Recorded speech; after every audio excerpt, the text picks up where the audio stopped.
Breaking news. Breaking news. Breaking news. Ghana. Son Excellence Fort Exosime Gnassingbé participe au 3e dialogue sur la prospérité en Afrique à Accra, APD 2025. Merci de rester sur CNN. Breaking news. Breaking news. Les travaux de la 3e édition des dialogues sur la prospérité en Afrique, APD 2025, se sont ouverts le samedi 1er février 2025 à Accra, au Ghana, avec la participation du président de la République du Togo, son Excellence Fort Exosime Gnassingbé. À son arrivée dans la capitale ghanéenne, le chef de l'État a été accueilli avec tous les honneurs par les autorités du pays hôte, témoignant ainsi du rôle central que joue le Togo dans les dynamiques régionales et le renforcement de l'intégration africaine. Ce forum international organisé à l'initiative conjointe de l'Africa Prosperity Network, APN, et du secrétariat de la zone de libre-échange continentale africaine, ZLECAf, a réuni plusieurs dirigeants africains, des investisseurs et opérateurs économiques autour du thème « Réaliser les marchés uniques de l'Afrique grâce aux infrastructures, investir, connecter et intégrer ». Ce thème souligne l'importance du développement des infrastructures dans la réalisation des objectifs économiques ambitieux du continent. À cet effet, les dirigeants africains, les investisseurs et opérateurs économiques vont examiner les rapports sur les approches de financement innovantes des infrastructures dans un partenariat public-privé en vue de définir les nouvelles actions communes pouvant permettre de relever les défis de l'intégration économique entre les pays africains. Nous sommes réunis pour relever un défi essentiel: bâtir un marché commun africain solide et durable. L'enjeu pour moi est clair: construire un marché commun africain qui respecte la diversité de nos économies tout en renforçant notre souveraineté collective.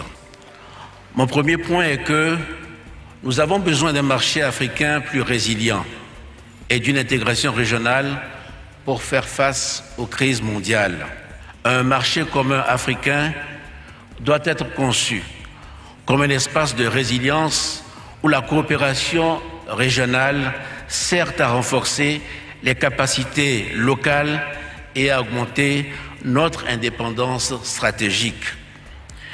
L'idée n'est pas seulement de libéraliser le commerce, mais de bâtir un écosystème économique souverain. Ma deuxième remarque est que notre marché commun doit se construire de manière pragmatique et solidaire. L'intégration économique ne va pas résoudre d'elle-même les problèmes structurels en Afrique, comme les inégalités économiques ou les disparités géographiques. L'intégration économique doit être un moteur d'autonomie et de prospérité partagée. Pour cela, nous devons commencer par reconnaître les asymétries entre pays et proposer des solutions adaptées.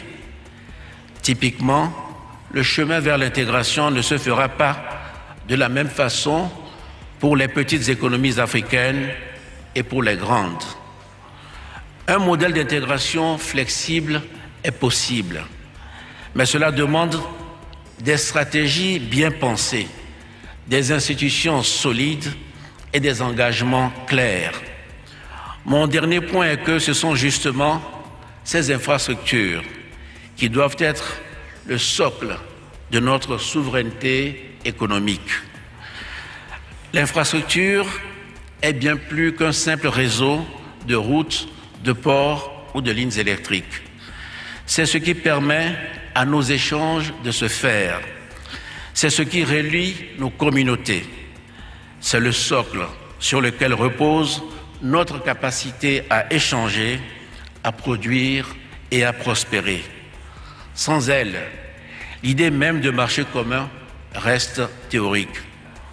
De la même manière, investir dans une infrastructure digitale régionale peut être une clé stratégique pour le marché commun africain.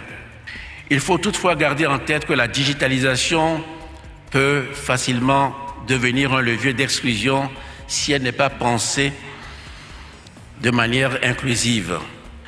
Je conclurai en disant: le marché commun africain ne sera pas seulement un espace d'échange économique. Il doit être surtout une déclaration de souveraineté et de solidarité. Pour rappel, l'African Prosperity Network, APN, est une organisation panafricaine qui a pour but de faire progresser la vision de l'Afrique que nous voulons, telle que définie dans l'agenda 2063 de l'Union africaine. APN intervient dans plusieurs domaines, notamment économiques, l'industrie, les infrastructures, les finances et la sécurité. Merci d'être sur CNN, la télévision autrement. Les programmes se poursuivent. Retrouvez toute l'actualité afro-mondiale en ligne et en multidiffusion sur CNN, C-Web Info et plateformes digitales, Facebook, YouTube, Instagram et en simultané sur Radio Voltage 2.